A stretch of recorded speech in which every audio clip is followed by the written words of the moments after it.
This is All India Radio. In the program Spotlight, now we bring you a discussion on looking ahead year that was and Aspiration 2021.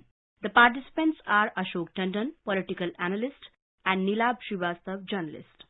The 365 days of year 2020 and the two important decades of the aspirational 21st century come to an end today. While the globe and India saw phenomenal developments vis-a-vis human resource development, technology changes, bettering human lives, combating environmental life sustainability challenges, there is no doubt that the world increasingly became a closer space. India and its people too got affected by the pandemic, which infected over 1 crore people and claimed over more than 1.48 precious lives.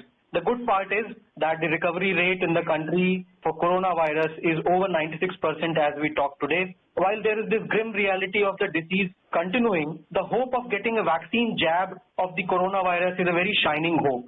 Also, the Prime Minister, Mr. Narendra Modi, while he was laying the foundation stone for AIIMS in Rajkot, talked about the ray of hope by way of the vaccine that would come in the coming year. As we stand at the cusp of 2020 and 21 with many opportunities and challenges to meet, how do you analyze the country's strides in various fields, Mr. Tandon? Most of the global population, the series of challenges which India faced, of course, coronavirus was one of them, but India also faced cyclones and a lot of tensions at India's border and economic disruption also. But Prime Minister Modi has been repeatedly saying these challenges provide us an opportunity, prove our worth and prove ourselves. And that is exactly what India has proved. If you look at the situation created by the pandemic, we know that there was lockdown, but all Indians in that context rose to the occasion. And in the healthcare sector, we proved ourselves.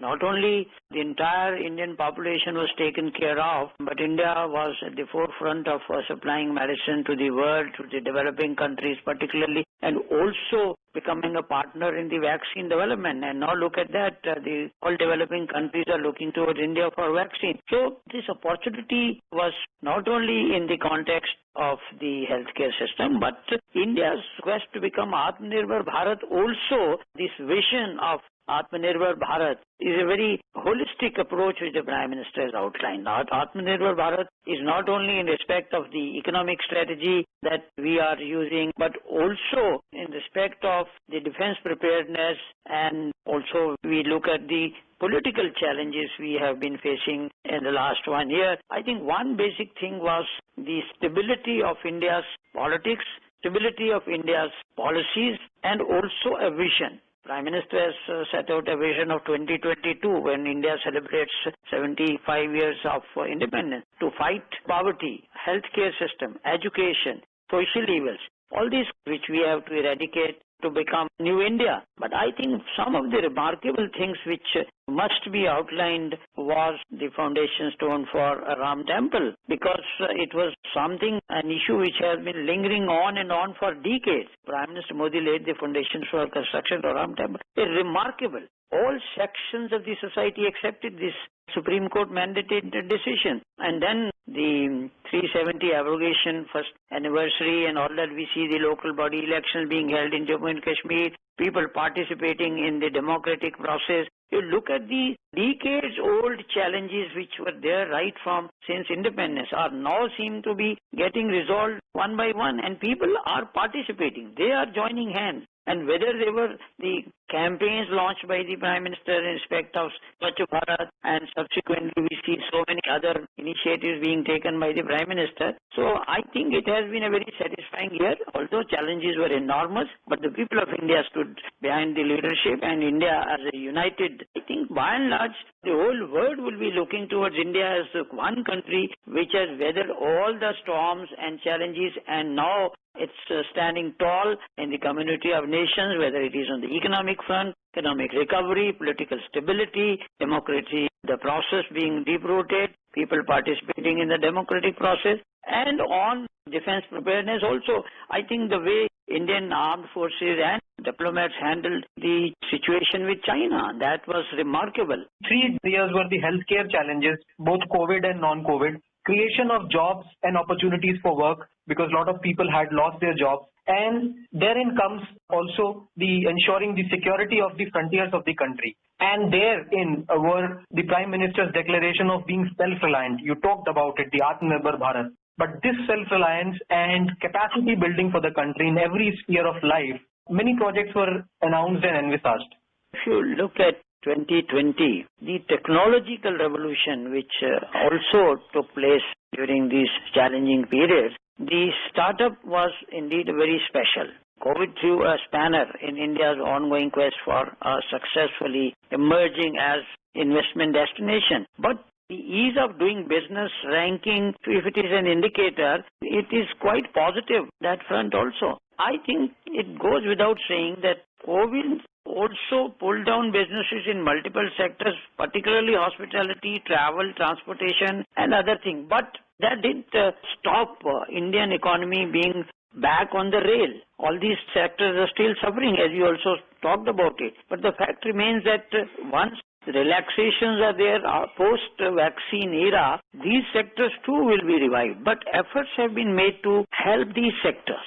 The way railway handled the whole thing, the way the Vande Bharat aviation sector India handled, they brought back hundreds and thousands of stranded Indians, and the road network also is getting back to normal. So I think on all these fronts, if you look at it, there is no doubt that challenges still persist. But the way, particularly I would say, the railway handled the issue of migrant labor, and the way Air India handled stranded Indians abroad in more than 30 countries, and that's still continuing. So I would say that while the 2020 was all about COVID and the bitter memories it has left behind, it also witnessed many good things. So it was a good year for environment. We all know during lockdown how the environment improved, and it brought families together. People spend a lot of time with the families. But having said that, if you look at the year ahead now, the Modi government is pursuing big goals with the ambition which has led, and the vision document which this government has all promised that it will be achieving a lot of things, particularly by the end of 2022, like eradication of poverty, total corruption-free and transparent government system, that is good governance. So inclusive and sustainable development, all these goals are still in the pipeline. And that's why the target fixed by the Prime Minister and his government is the 75th Independence Day 2022.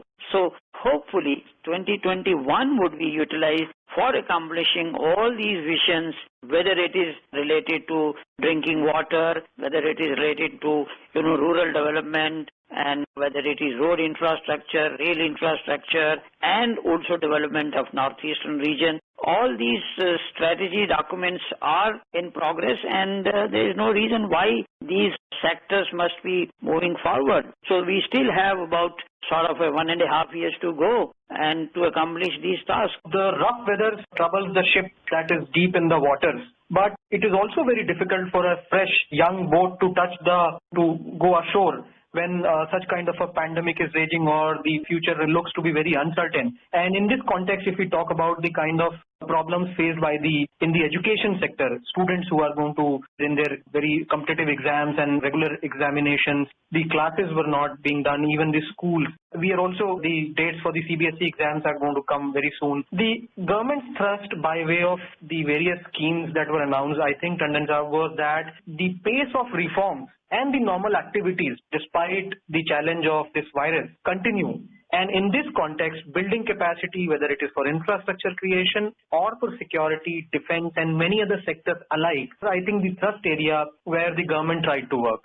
So the new education policies which was outlined, I think will pave the way for a better education system in India. And although it's a state subject, but the policy has been outlined by the center, and hopefully the states would also cooperate and it will become a success. But I think some of the social initiatives they were very significant, like the Prime Minister's Garib Kalyan Yojana and the Prime Minister's Kisan Nidhi Yojana. There are so many schemes which were outlined and they were progressing very well. Money has been reaching directly into the accounts of the farmers, the downtrodden, the poor, the women. All these schemes could not get adequate publicity, maybe because of Corona, but the fact remains these schemes could not be derailed by Corona. All these schemes were operational, and that's why these schemes have been quite successful, and the results are quite visible on the ground also. So I can list a number of schemes which continue to be operational in spite of the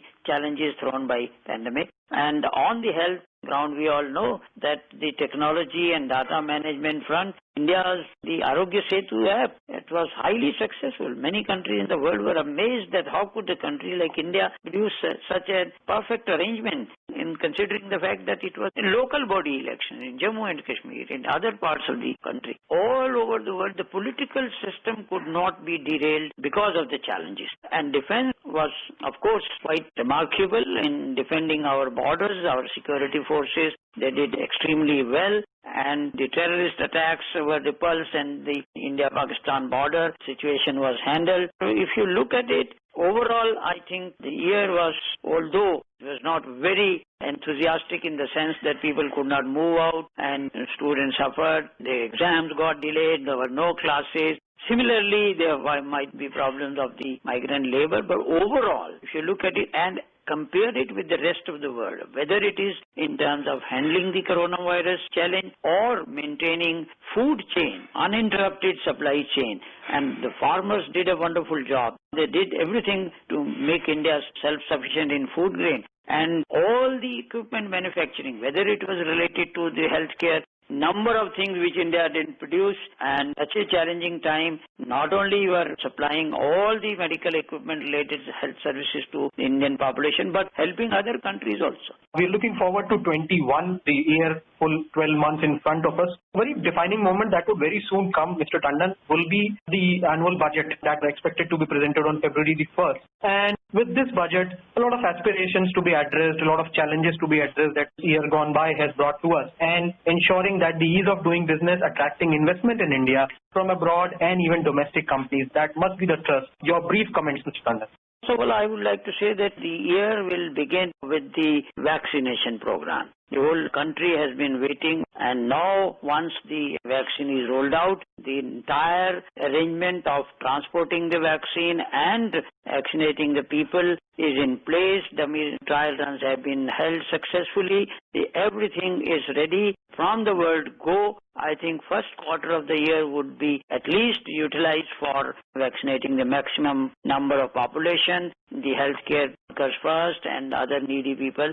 So I think the 2021 will be coming on a very positive note, especially on the challenge which India has been facing on the coronavirus front. Now, coming to the question of economic recovery, as far as the budget is concerned, I think the Indians, the way they will be using capabilities and skills of our human resource, and India will be moving towards becoming a global manufacturing powerhouse.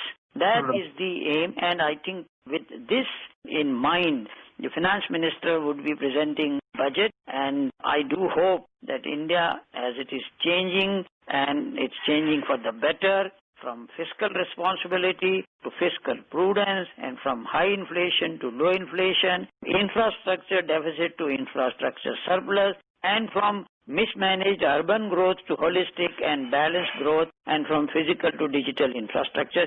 All these outlines have been apparently given to the finance minister by the Prime Minister and the Prime Minister's office, and accordingly we do hope that India would be moving to recovery from the COVID-led downturn, and there's no reason why the Prime Minister's mission of Atmanirbhar Bharat, vocal for local and also global, vocal for local and global. All these things, undoubtedly, India will emerge as one of the world's preferred investment destination. The India system has already provided food grain to around 800 million people, money to about 420 million people, and free cooking gas to around 80 million families, even during all these challenging periods. We wish our listeners a very prosperous new year. Thank you very much. Thank you. You were listening to a discussion on Looking Ahead Year that was and Aspiration 2021. The participants were Ashok Tandon, political analyst, and Nilab Srivastav, journalist. This program was produced and presented by the News Service Division of All India Radio. You can listen to it on our mobile app News on AIR. This program is also available on our website newsonair.com. You may email your opinion about this program at the airnsdtalks@gmail.com.